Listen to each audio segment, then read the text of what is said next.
Hey guys, welcome to the Nice Guy Show. My name is Chuck Chapman. I'm here with my co-host, Faisal Coker and Ari Graff. And today we're going to be talking about the thing that frustrates us coaches oftentimes because it's a real challenging thing. And the challenging thing is ambivalence.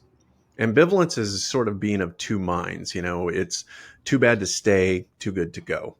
And it keeps nice guys stuck in their relationships. It keeps them playing small. It keeps them in a place in their relationship where, it's just sort of, it's okay. And I don't know, for me, life is too short to be in a relationship. It's just okay. I want to be in a vibrant relationship. I want to be in a passionate relationship. I want to have my needs being met. I want to meet the needs of my partner. So we're going to talk about that ambivalence today, and we're going to share some of our own stories and things that we've gone through that have created our own ambivalence and how we've broken through the ambivalence so that if that's something you're struggling with, maybe you'll get something from this. So Ari, have you ever struggled with this ambivalence, or maybe even had a client that struggled with ambivalence? Yes, I'm a case study in ambivalence. So welcome. I think I was just listening to you with the intro, like this idea that a relationship should be vibrant and like you should be having a lot of fun and enjoying it. And that just didn't characterize my relationships in the past, particularly my marriage. I think quickly got to the point where I thought, okay, marriage is supposed to be hard. It's supposed to be work. Um, and I felt like, okay, I love this woman. I chose her. Uh, but I do feel miserable all the time. Um, Much of the time she was mad at me. Like I felt like I was in the doghouse. And I didn't know how to get out of the doghouse. So I just felt like if I could just be a better husband, she would be more loving. She would be happy. So that was the quandary that I was in much of the time. So there was a lot of self blame and just not sure sort of who or what was responsible for the ambivalence. I think that's probably something that a lot of nice guys experience. Like we're going to break it down for you today, how we view ambivalence. But when you're in the middle of it, it feels like a muck. I think that's one of the take homes. And I wanted to ask you guys, how do you know when you're in a relationship how much ambivalence is too much? How do you How do you have a metric for ambivalence? Is there an ambivalence meter in your head? Great question. For me, I kind of go back to the 80-20 rule. Most things in life are 80-20. And if my relationship 80% of the time is vibrant and fun and I'm enjoying the relationship and 20% of the time it's a little bit of work, then I think that's a pretty good ratio. It's when it's flipped, and it's 80% work and drudge and then maybe 20%, or even worse, it might be 90% drudge and 10% good, or it might even be worse than that, 99 and 1.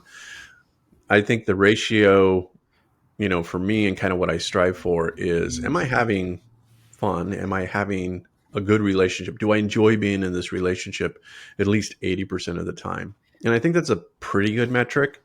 And then you can always strive for more than that by, increasing that. How can we increase the fun, the connection? And I think that's up to us guys as leaders in our relationship. Is we're the ones responsible for the quality of the relationship that we have. And so if I'm not enjoying it, why?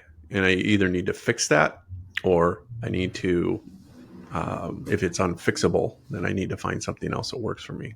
But that's how I would rate it. Faisal, how about you? Got any? Yeah, I love the 80-20% rule. And I think 80-20% rule is great for pretty much everything that you add in life as well. To me, this is I would say, the perfect sweet spot for health, wealth, relationships, everything that you do, the 80-20% rule, because there is going to be a 20% side that you will do things that you're not happy with, there are going to be struggles in life. And sometimes it might flip. It might be 20% of the times there might be a struggle. 20% might be good and 80% rough. But as long as I like your metric of 80-20% is good, it's a great way to live life on many realms. And for me, my experience was there was many times I was stuck, and for me, those relationships were like quicksand. As soon as I put my stepped into them, they decided to suck me in. And I'm thinking, do I want to get out? Do I not want to get out? But it's comfortable. But I can see it's not happy. I'm going to go towards the danger, but I'm doing nothing about it. And anything that I did try to do, like Ari was saying, it was met with hostility. It was met with overwhelming emotions. So I was very much stuck in this no man's land, in this quicksand of thinking, should I not? And there, I didn't have the courage. I wish I did, but this is where I really find myself. And I see a lot of guys being stuck in the no man's land. Mm-hmm. I wanted to say, I think one of the hard parts, even just with the 80-20 rule is good, but like as a nice guy, I had trouble with honoring my own experience, my own feelings. So like even trusting, like, well, am I evaluating this correctly? That this is actually, 20% good and 80% bad, or is this what I deserve? That's one of the hard parts. It's not feeling like I deserve better, and wondering if it's all because of me, that I've made it miserable. So I'm just making this harder for you guys. Well, So I is it think there's some truth to it. yeah? You are So is that making it like a lot hard of for people. yeah? So is it like a lot of self-doubt in that? Is that what you mean? Tons of self-doubt. I didn't trust my own judgments about it. So like, well, like, I knew I was unhappy, but I felt like, maybe it's because of all this shit I've done. Like maybe this is what I deserve. But I think what you guys are saying is, regardless, you've got to honor your own experience, and even if you're contributing to the misery, you can improve it. And I think it's a little bit hard because I think on the one hand, when you have the mindset of this is what I deserve, or wondering like, is this all I get kind of thing, then yeah, that's what you're going to get in return. You know, uh, I would say like if you're questioning it, there's probably a pretty good chance Yeah. that something is off. Because here's the thing: if nothing is off, you're not going to be questioning it. Just be like, "Whoa, this is great," every once in a while. But and I always say, life without my wife would be easier, but it wouldn't be better. You know, there's so many times where it's like there's some frustration, or she does something that kind of frustrates me, and it's a frustration, but it's not something I would leave her over. But what she contributes to my life and what she brings into my life totally outweighs the frustration that comes up every once in a while. And I think most guys, especially the nice guys, we grew up with this idea that it's our responsibility to make the woman happy. We grew up with moms that were maybe critical, and so we Mm-hmm. have this framework that says, happy wife, happy life. And I think that's just bullshit. Because I think if you're striving to make her happy so that you can be happy, then all you're doing is you're making her the priority. And why isn't she making you the priority? Why isn't there a, happy husband, happy life kind of quote out there? It's Why? supposed to Why are you be, telling me this now? why? It What doesn't was come this around. message? but it should be more reciprocal than that. Good loving, happy husband. How's that sound? Yeah. Yeah. Love your man. What happened to those songs of like stand by your man, love your man, all those kind of things? They classics. I guess there's, just long for the days of patriarchy.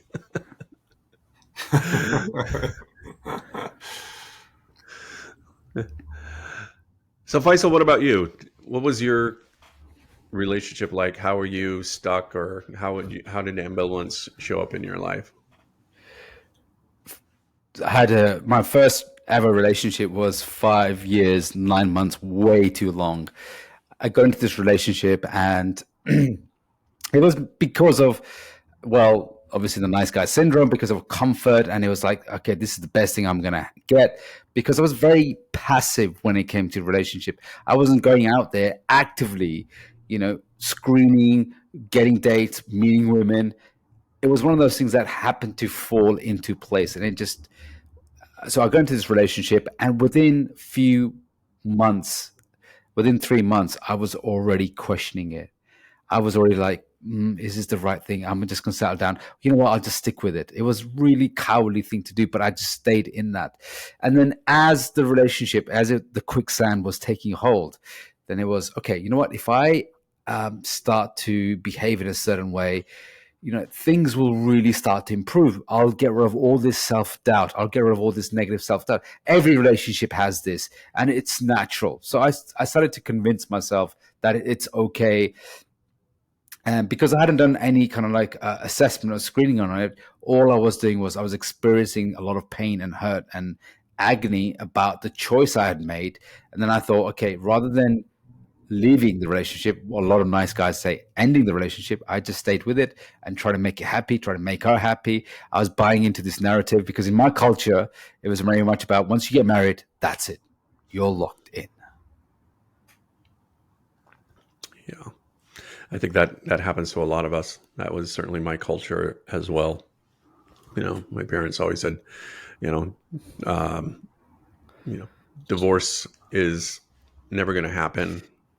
We might kill each other, but we're not going to get divorced, kind of thing. And it was a little bit of a joke, but it really kind of stuck with me in that that's just something that we don't do. And here's what I found anyway was part of the thing was I was terrified of being alone. I had never really been alone. I mean, I graduated high Mm. school, I joined the military, went to college, lived in the dorms, got married, and I never lived on my own for any significant amount of time. And so when I was in this marriage, I was terrified of being alone. And one of the things that divorce taught me was I'm going to be okay. Like, this might be a little bit hard at first, but I'm going to not only be okay, I'm going to start to thrive. I'm going to start to feel, you know, find my own voice and find my own power and get to decorate things the way that I want to decorate and not have to answer to anybody. And after a while, it became a thing of like, wow, it was almost like freedom. And the result of that is then that in my current relationship, I'm not afraid to go. I mean, I don't want to, but if I ever had to, for whatever reason, I know I'd be okay. I know I would thrive. And sort of jokingly, I always say that, everybody should get divorced at least once because you need to experience that being okay on your own. Because I think that so much of our um, ambivalence comes from this fear of being alone and we're not going to be able to handle it. We're going to be lonely. Um, and I think that just isn't the case, that we bring so much to the relationship. As a man, we bring a lot to the relationship, and so does the woman. But oftentimes, I don't think that we're appreciated in relationship because there's this mindset of the man is supposed to appreciate the woman.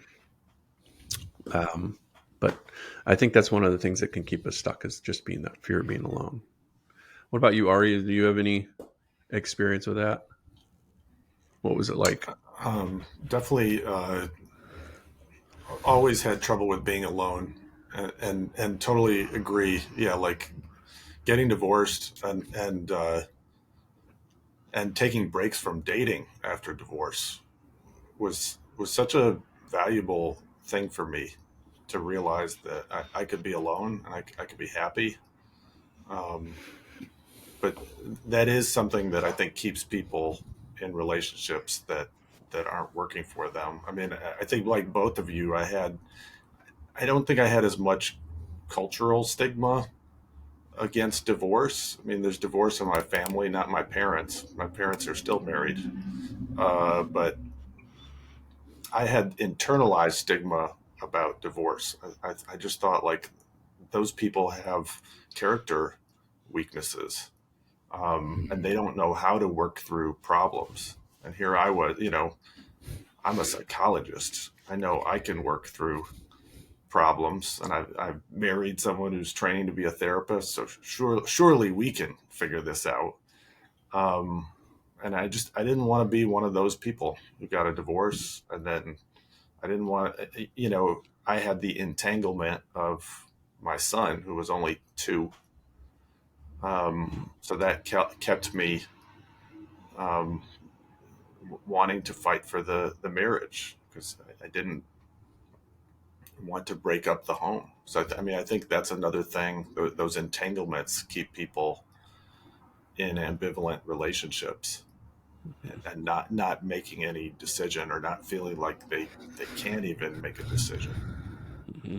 Yeah, I love what you just said there, Ari. I just want to acknowledge the fact that when I went through my divorce, the stigma was really bad. The fact was, I remember when I was picking up my kids from school, and I was so paranoid about other parents looking at me and saying, "Ah, look at that guy. He's a divorcee. He failed. What a loser." And I try to not try to make any eye contact with people. I just quickly picked them up, rushed them to the car, and then brought them back home. And it was such an embarrassment to even think that I failed. And a lot of guys I speak to who've gone through a challenging, that's what they see themselves as. I'm a failure, I'm a loser.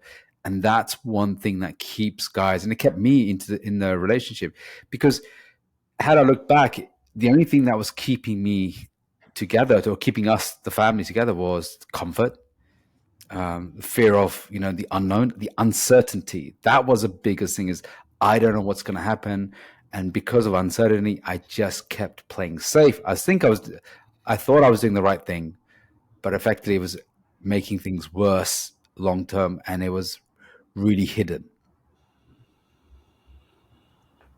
I think sometimes we value keeping a relationship together or keeping a family together over everything else, not thinking about like, well, a miserable Mm. marriage is going to be detrimental to both spouses. A miserable family life is going to be detrimental to the child, and that they couldn't have a happy life outside of it. So we sort of give up all our options. Yeah.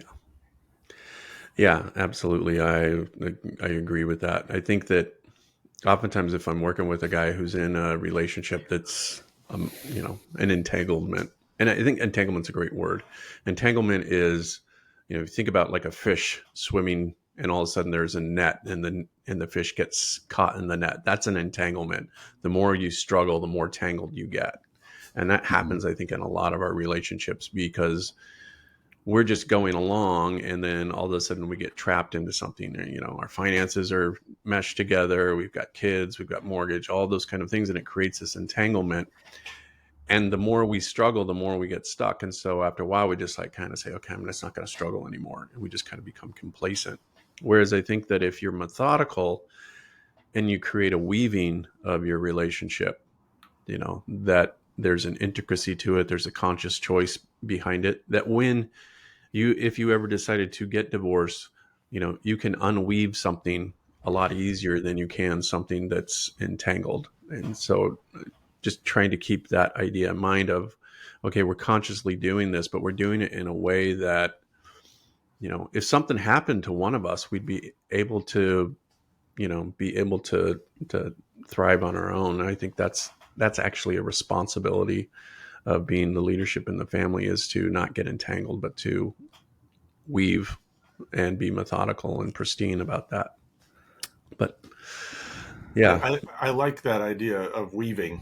It's conscious entanglement it's or conscious conscious entanglement, intermixing. conscious. Yeah. Because I think the point of being in a relationship is to be connected, you know, not to be necessarily these two independent people that, just cohabitate together, but that there is a conscious decision about how you're going to do things. And I think the concept for me of weaving, as opposed to just like, oh yeah, just walking along, all of a sudden I get stuck in this trap and I don't know how to get out of it. Um, I notice a lot of guys who do get entanglement. The common pattern I've seen with them is that they are really bad enders. Now they lack the conscious experience of dating and being able to end a relationship. I mean, most of my relationships earlier on, they were the one to end it. Actually, one of my relationships, I ended it because I hit breaking point.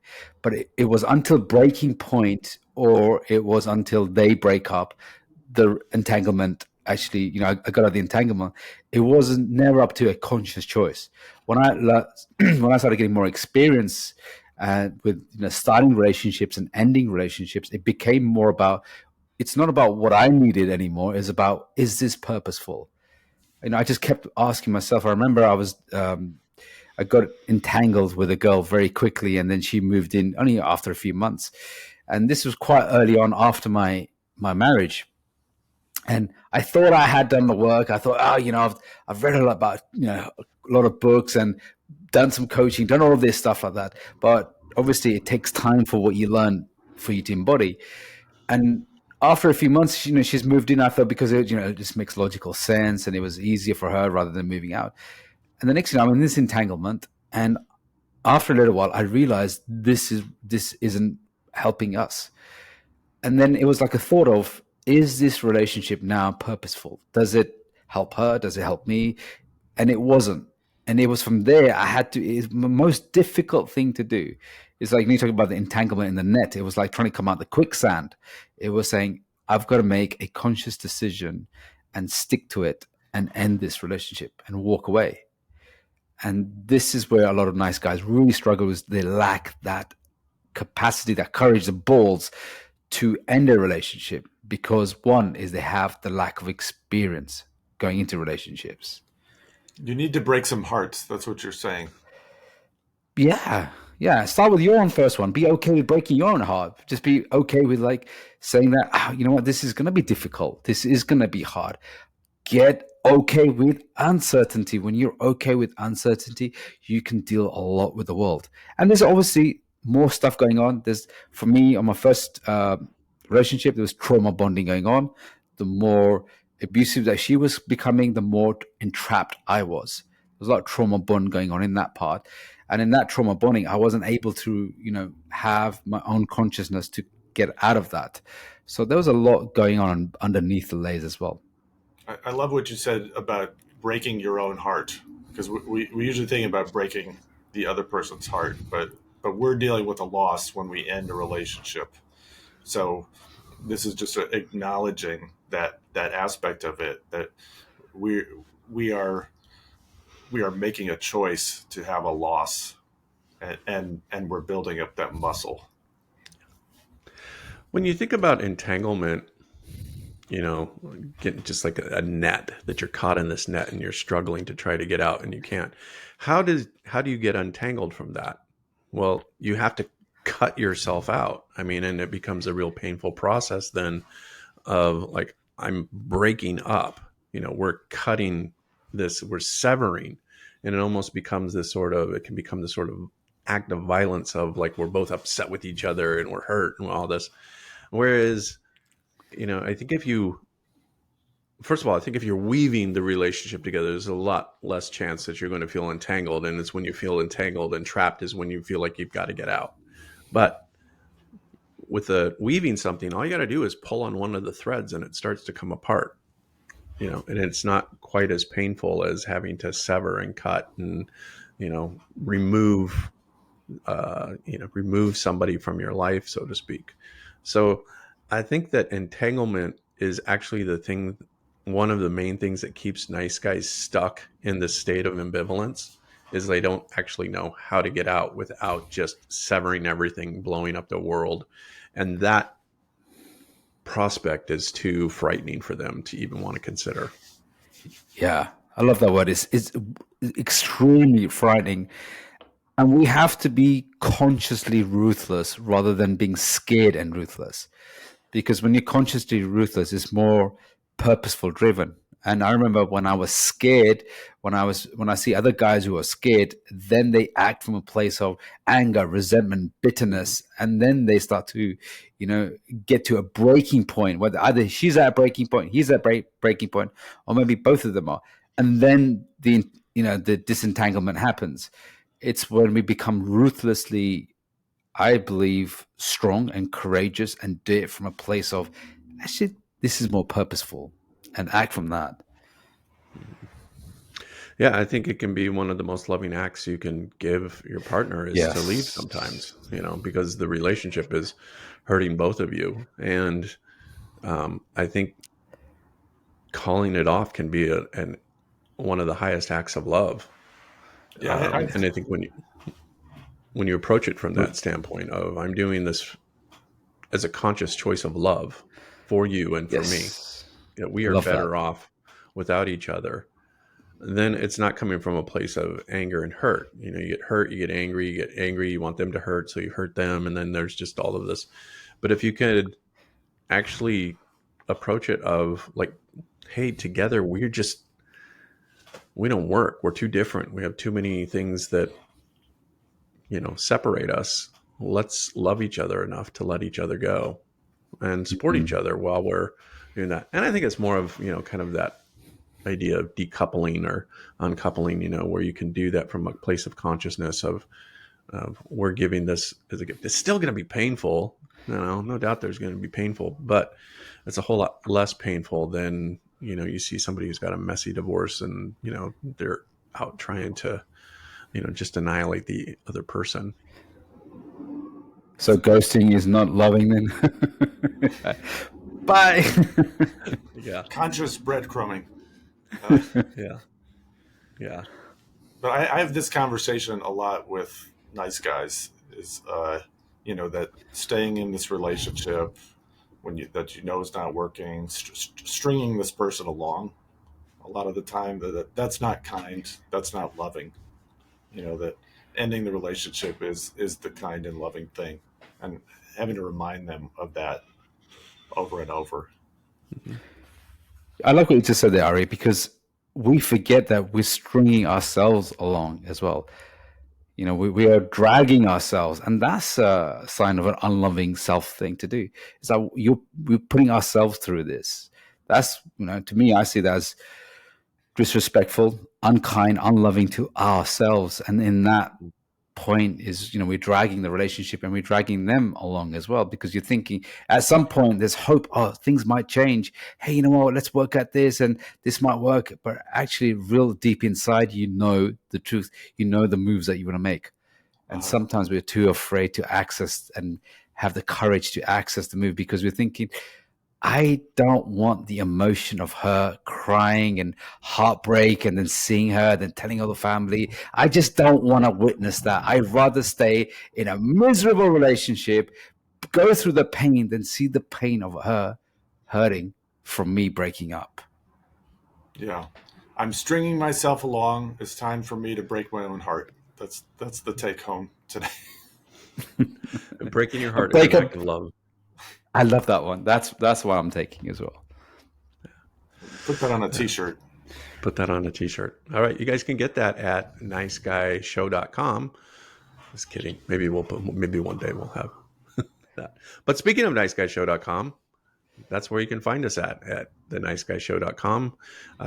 We have links to each one of us individually. If you're interested in coaching or if you're interested in working with one of us individually, go to niceguyhelp.com. And I want to thank Ari and Faisal, you guys, for this conversation we've had today. I think it's been a really good one. Hopefully you guys out there have gleaned something from our experience that you'll be able to use for yourself and find helpful. And as always, we just really appreciate everybody who subscribes to this podcast, to this channel. your likes, your subscriptions, squashing the bell, as they say. All of those things are deeply appreciated by us because it helps us grow, and it helps the algorithm grow, and it helps other people find this show. And so today, I would just want to end on that note of gratitude. I'm so grateful for everybody that watches the show. And Ari and Faisal, I'm grateful for you as well. And we'll see you guys next time on The Nice Guy Show. You've been listening to The Nice Guy Show, the podcast that helps nice guys move past their insecurities and fears into the fullness of their masculine strength and confidence. Be sure to like and subscribe to our podcast and check out the website niceguyshow.com for more information on how to connect with Chuck and Faisal. Until next time, keep living your best life.